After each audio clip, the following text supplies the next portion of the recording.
Hello అండి, నమస్తే. ఈరోజు బచ్చల కూర పప్పు, బచ్చల కూర అండి. బచ్చల కూరతో పప్పు అన్నమాట. ఈ బచ్చల కూర చాలా మంచిదండి ఒంటికి. ఈ పేగుల్లో ఉండే పేగుపూత వ్యాధిని నయం చేస్తుందండి.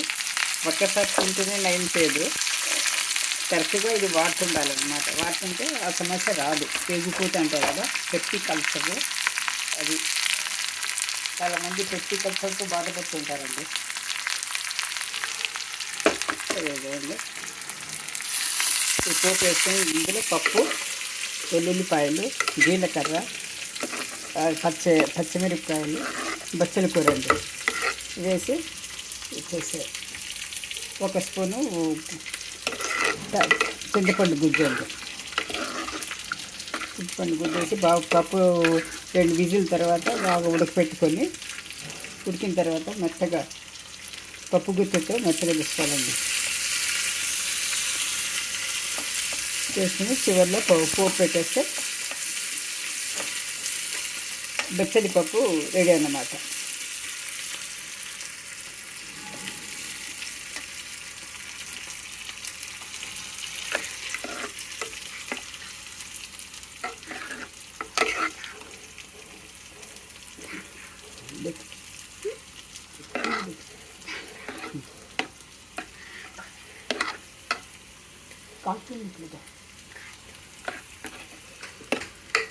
ఇలా ఉంటుందండి. టమాటాలు, పప్పు, పచ్చిమిరపకాయలు, జీలకర్ర వేసి 2 విజిల్ వచ్చిన తర్వాత వేసేసిన తర్వాత పప్పు బాగా మెదుపుకొని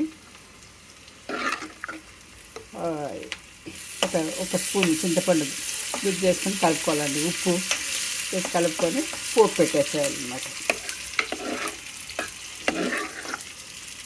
బచ్చల కూర పప్పు రెడీ.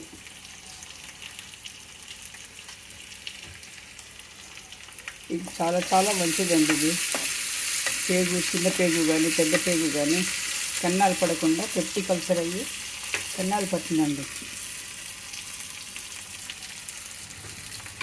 కన్నాలు పడకుండా ఇవి కాపాడుతుంది. తరచుగా ఇది వాడుతుంటే బచ్చల కూర మా టెర్రస్ గార్డెన్లో అండి.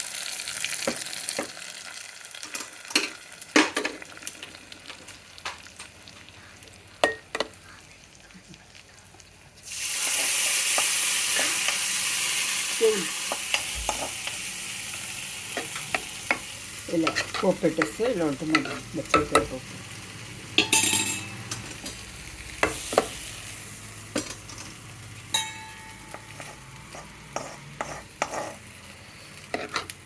ఇలా మనం పాత్రలోకి తీసుకోవాలండి.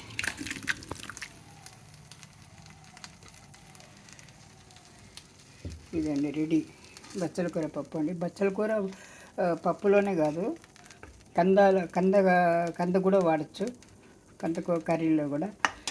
తర్వాత వచ్చి మజ్జిగ పులుసులో వాడచ్చండి. బచ్చలి చట్నీ కూడా చేస్తారు. ఒకసారి చేసి చూపిస్తాను నేను. బచ్చలి చట్నీ